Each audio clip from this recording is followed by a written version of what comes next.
business, and I've got one too. You can't mind your business. What's the matter with you? Welcome to the latest episode of the Brand Shorthand podcast. I'm your host, Mark Vandergrift, and with me is the total eclipse of earned media, Lorraine Kessler. Totally Thing flat. one, how was your celebration last week of the eclipse? Well, actually, it ended up being great. First of all, right, Northeast Ohio, Unbelievable. like we didn't have any clouds, which was Yeah, that amazing. was a miracle. And Texas did. I had people, Yeah. friends who were going to go to Texas, and they had to cancel it. I'm like, oh my gosh. So that in itself. But we were just able to sit on our front stoop. And that word makes me laugh. Stoop. No one says it.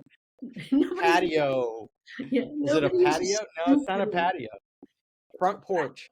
But we were able to sit out there, my husband and I, and share a little sparkling wine from Michigan, and Very good. It was great. We had a perfect view. Awesome. Yeah, there were a few of us here still at the agency, just working, and it it amazed me as you took the glasses off. You couldn't look at the sun until that point of totality. And then what was neat during that was the little bursts that were kind of from here. It was on the kind of southwest side of the corner of it. It almost looked like the moon was burning up. The cheese in the moon caught fire or something. And I just thought it was fabulous. And what a point in history that, what's the next eclipse coming to Ohio? 2090, I think. Yep. So anyhow, well, nothing major seemed to happen. The New Madrid fault that was supposed to have a huge earthquake, at least it didn't happen that day, and it hasn't happened yet. Yeah. And all the planes seem to stay in the sky. So I guess let's chalk that up as a win. Well, thinking of potential natural disasters, we're at episode 13 for this season. I thought it would be good to visit the dark side of the economy for an episode where we discuss marketing during a recession. Yep. Not that we're in one, but that's kind of the point, because instead of reacting once you get into a recession, preparing for a recession is kind of more important. We've written about this in a few of our blogs, which you can find on our website. But I'm not sure it always sinks in, because we don't tend to think about dark times when things are going well, which seems to be the case now. But did you know, just a stat here, Lorraine, and I'm sure you look this up all the time because this is exactly what we think about in marketing. There were 20 recessions during the 20th century. So for those that are not good at math, 100 divided by 20 is 5. So that's one on average every 5 years. That's incredible. And so far in this century, we've had 3, and they've all been pretty big. The first one we know is the tech bubble burst, and that combined with 9/11 in 2000 and 2001. So we kind of had like Y2K and 9/11 and a tech bubble burst kind of all at once. So that was quite the confluence of events.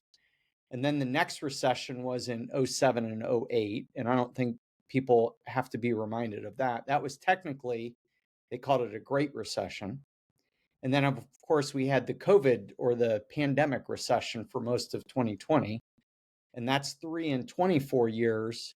And some would say we had another recession at the end of 2022 and the start of 23. But they redefined what a recession is now. So I guess potentially that one didn't count. I don't know.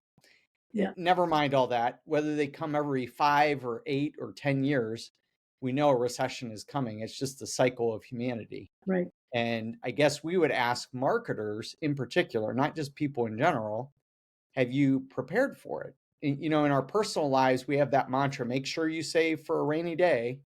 But I'm not sure we do that in our businesses. Lorraine, why do you think that businesses rarely think about the rainy days?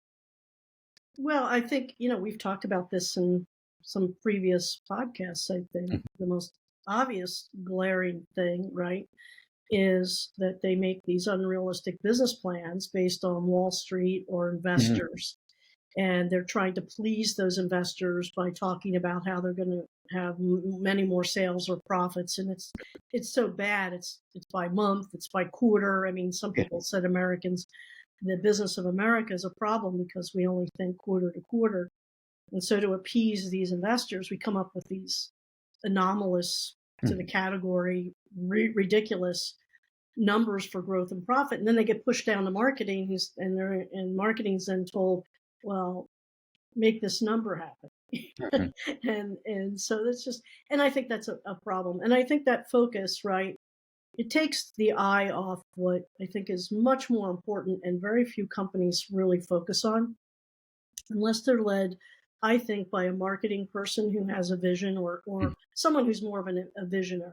And that is, they take their eye off market share. I mean, market share is the holy grail.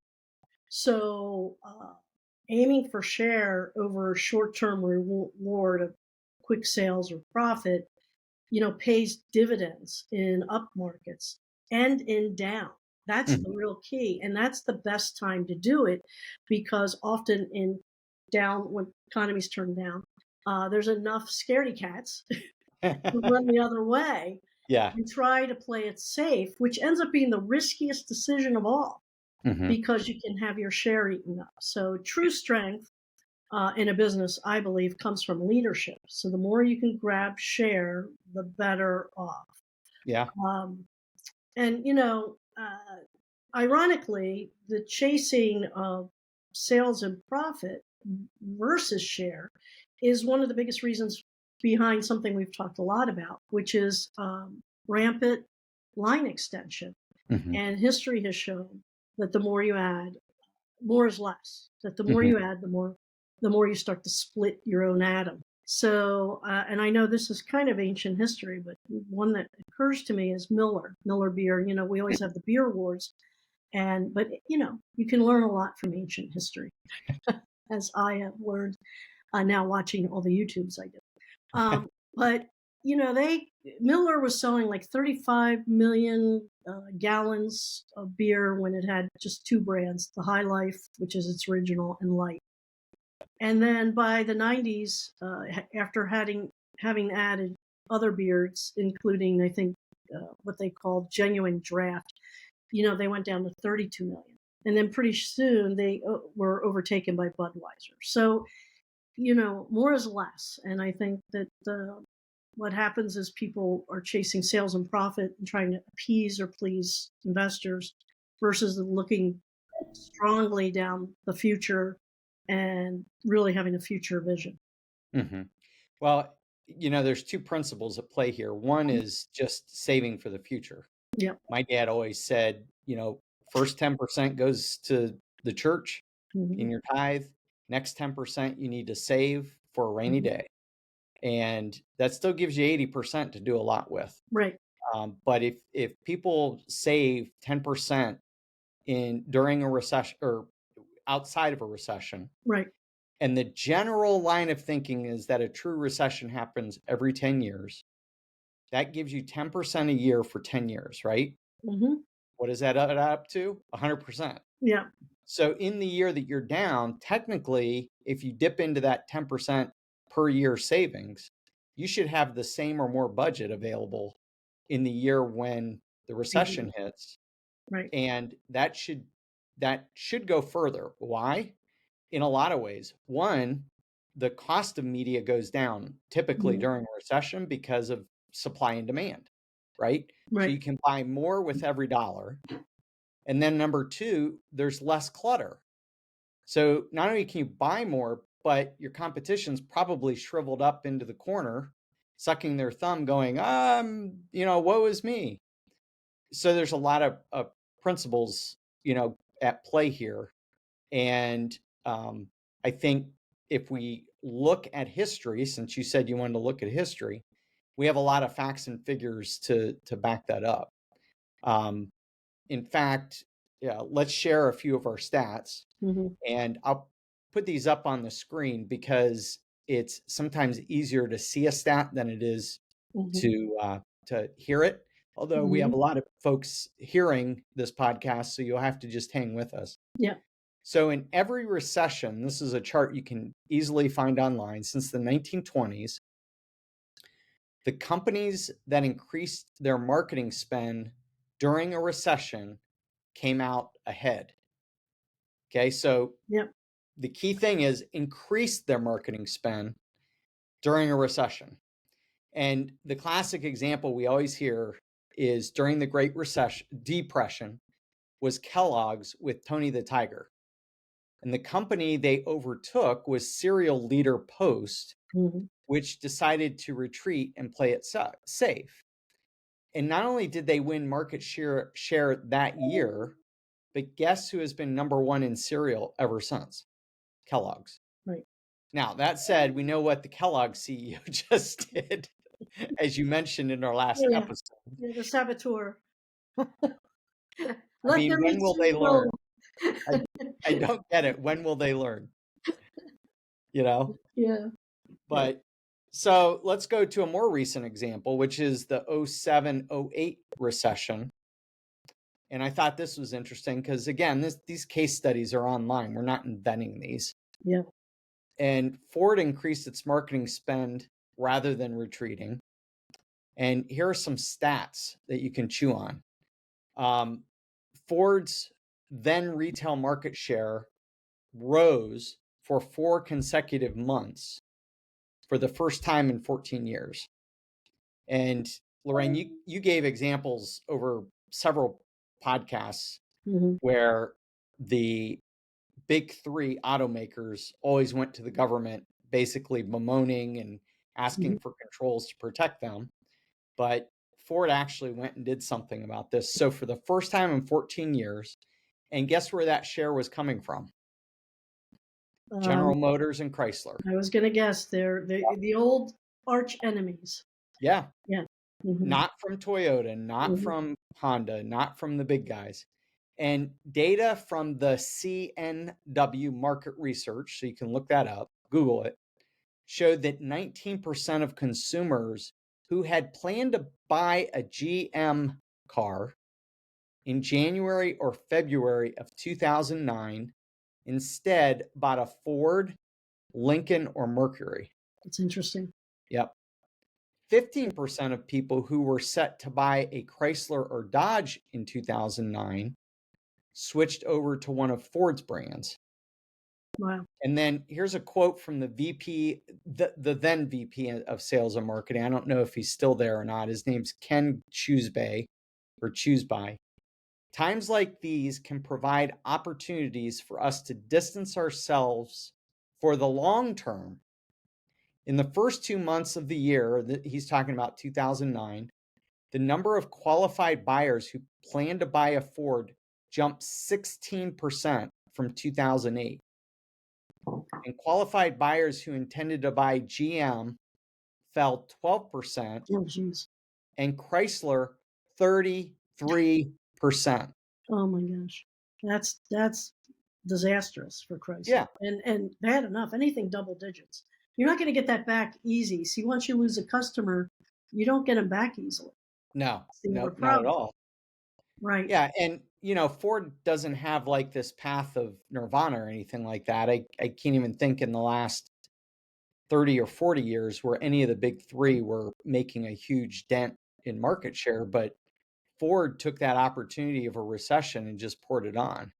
Well, they each have enough market share that if you take some, it's a good win. Yeah. Right. I mean, GM has a really broad line, and to lose the kind of share they did it's pretty big. It's hard to recover, I think. Well, and look at Chrysler, 33%. I mean, go back to the days of, what was his name at Chrysler? Lee Iacocca? Yeah, Lee Iacocca. I mean, what a far cry from those days, right? Yeah, the patron saint of American businessmen and Italian-American businessmen. Yeah, you would know, right? You would know. Oh my God, my father loved Lee Iacocca. Oh, that's funny. We have our affinities. They're not always logical. Yeah. Well, let me give you 2 more, and then we'll let you, I guess, go through the principle here and explain it for our listeners and viewers. Let's go back to the mid-70s, 74 and 75. And McGraw-Hill did a study, and their conclusion was this, that advertising during that recession created a 132% 5-year sales growth. Wow. So subsequent to that recession, if you increased your advertising during the recession, the next 5 years you increased 132%. Then they did an analysis in the 81, 82 recession, which were the early Reagan years. Right. The conclusion was even stronger. Advertising during that recession created a 275% sales growth by 1985. So Wow. only 3 years subsequent to that. So, I mean, this has a very long tail to it. Yeah. And then let's move into the 90s recession, and we'll be very specific with a brand, and that was McDonald's. Mm-hmm. And I couldn't believe when I read this one, because McDonald's doesn't typically do this, but they decided to reduce their costs. And what took the biggest chunk of that was they reduced their advertising. Of course. And what did Pizza Hut and Taco Bell do? Forward on. And, you know, usually you don't think of those. You think Mickey D's and Burger King and other burger joints, right? But really, it's the bigger fast food market, because if you're going to buy fast food, it's probably going to be Taco Bell or Pizza Hut or KFC or any of those. Right. So Pizza Hut and Taco Bell turned it on. They came out with their value menus, and they had several new products, and they stole market share from Mickey D's. Wow. And the result for Pizza Hut was a 61% increase in sales during the recession. Yeah. Yeah. And then for Taco Bell, they had a 40% increase. Take a guess at how much Mickey D's fell. Just a wild guess. 18%. Up 28%. Wow. That was only 10. I mean, that's in empirical dollars, right? We think, oh, 28%, big deal. You're talking a huge company in Mickey D's. So you're talking billions and billions and billions of dollars in sales that fell during that. So I think these all, if you need more convincing, just Google advertise during a recession and you'll get plenty of case studies. But Lorraine, share with us what principle is at play here. Well, I think the principle is don't be an idiot. Okay, listeners, sorry. Yeah. Don't take offense to that. That's Lorraine's Italian They coming should out. take offense. Maybe they should take offense, because it tends to be the one area where we have statistical, reliable, consistent data. Yep. And most clients aren't listening to it. They go on the irrationality part of, I gotta, what do they call that? Batten down the hatches kind of thing, right? Here's the thing. When the market goes down, advertise more. I mean, it's really simple, right? Dominate. Your goal is to dominate share of voice. Share of voice connects to market share.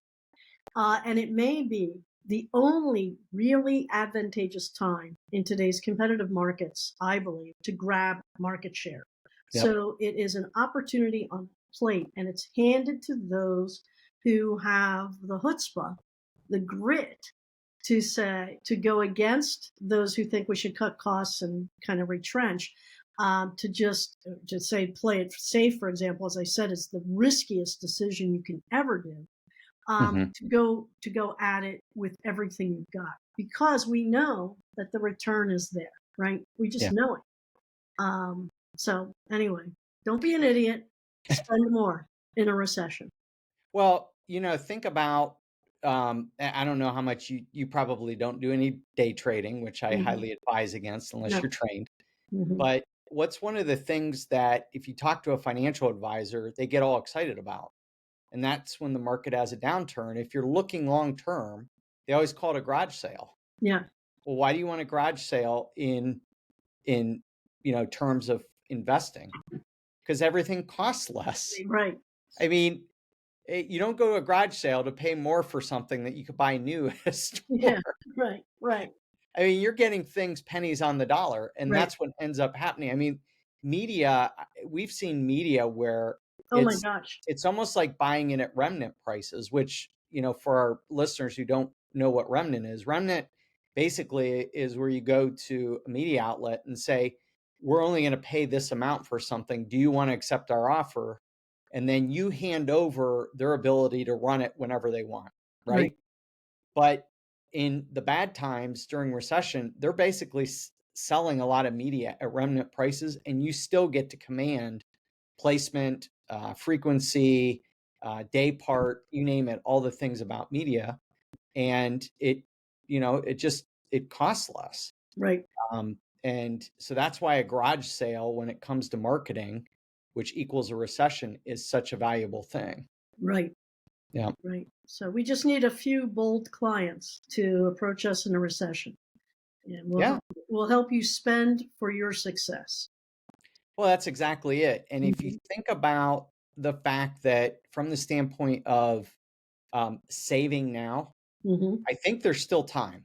Yeah. Right now, there's signs that things are slowing down, but slowing down is just a reminder that a recession will eventually come. We don't know when that will happen, given that we just had one in 2021 and I guess, one that's not defined as one, which was one in 22 and 23.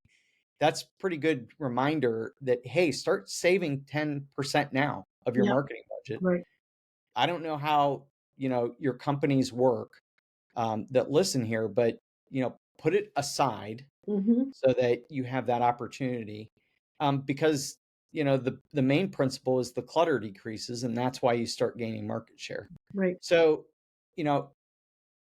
what does this mean for the good times, Lorraine? How should a marketer plan for these cycles? What's your perspective on that?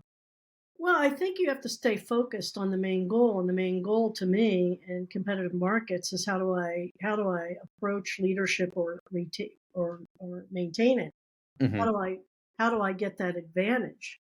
And like I said, more is less. So it's really staying focused, and concentrating that money in that window. Because like you said, you're going to buy inventory in a it's much less to buy, so you're gonna be able to buy more inventory, so you'll be able to have higher share of voice.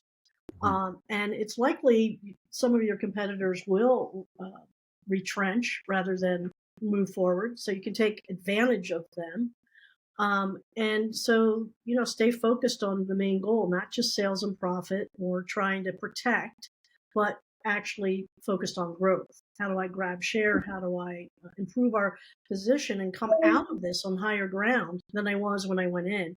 So, and I remember years ago there was a client who shared an analogy. You know how I like analogies. Yes, you do.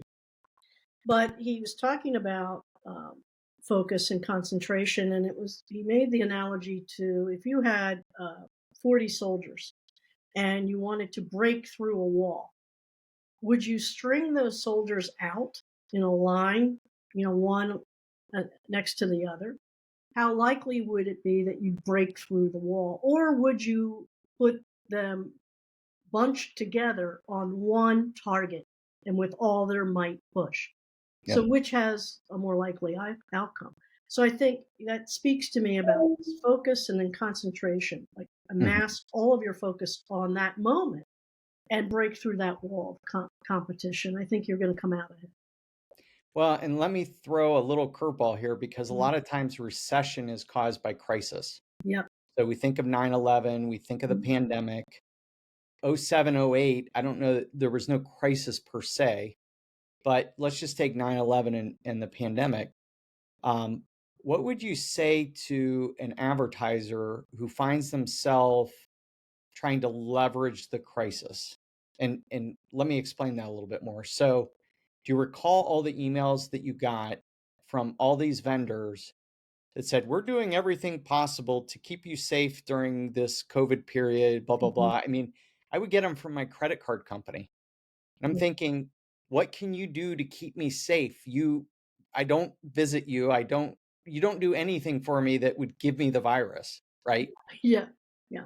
And it felt very disingenuous, frankly, that they were trying to leverage the crisis in their messaging. Yeah. So give us a little bit of advisement on that. Well, you always have to be authentic, right? You can't use a crisis shamefully for some advantage. It will only backfire on you, I believe, and perceptually, it becomes that you are greedily trying to make a grab at other people's expense.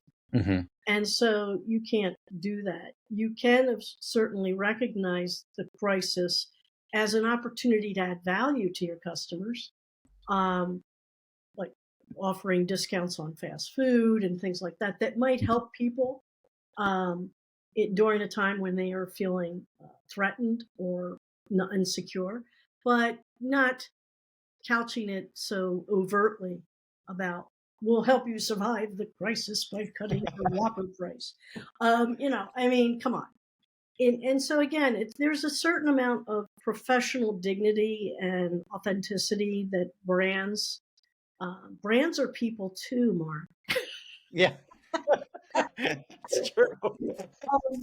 There's a certain dignity that a brand, I think, has to show, Yeah. and respect to what's happening in terms of a crisis, and be legitimate about it. So, Well, you mentioned last time you brought up Kellogg's and what they did. You could call food prices right now a mini crisis, right? yeah, I mean, right. we're not like Weimar Republic where it took a wheelbarrow of money to go get a loaf of bread, but certainly a lot of people are feeling the pinch at the register. And Kellogg's that was the opposite of helping people in crisis. You don't tell someone, let them eat cereal. Well, And plus you raised your price on the cereal. yeah, Cereal's like exactly. $9 a box. I mean, it's ridiculous. Yeah, So you raised your price, and then you told them, eat cereal for dinner. I mean, that is the worst of the worst. I mean, yeah, yeah. that was a What good Kellogg example should of have ivory done, tower. yeah, Yeah, what Kellogg should have done is said, we recognize families are struggling. We are cutting our price for a 3-month period to make cereal affordable, so at least one good meal a day can be put in front of your family. Well, that would be authentic. That would be yep. like, okay, you really are in my world. You're trying to help me. But what they did is the worst of the worst. That was the opposite. I It's- don't think they understood the principle in marketing yeah. warfare of going opposite. Well, what happened is the CEO, probably in his board meetings with people who were focused on sales and profits, got enamored with the idea of what they call expanding the occasion. Okay, Mhm. this is big in food. I remember I worked for a ham producer, and we were always talking about how do we expand the market? Like, how do we get people to use ham in more ways? Breakfast, lunch, dinner, how do we get them to use it in different recipes? And ham is extremely versatile. The Yeah, problem is most people don't like ham that much. no, So, but he got enamored with this expand the market in terms of occasion. Oh yeah, if we got people to eat cereal for dinner, look at all we could times our sales twice to one family times how many families. And it's just a dumb idea. yeah, When you take advantage of the situation the way they yeah. Well, Lorraine, I hope you stay recession proof. did. Yeah. I hope It's so cer- too.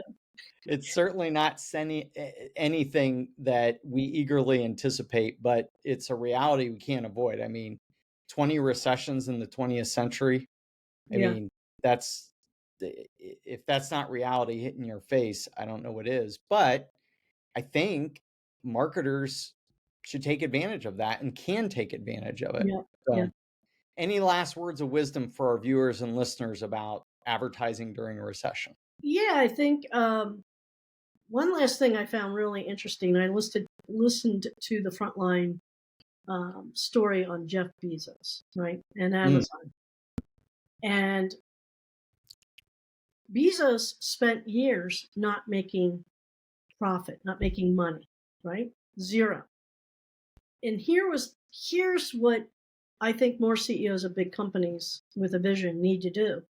He convinced investors. So think about that word, convinced. He used persuasion of his vision and his belief. In fact, one investor said that his greatest accomplishment was convincing Wall Street that his company wasn't going to be profitable for 20 years. wow.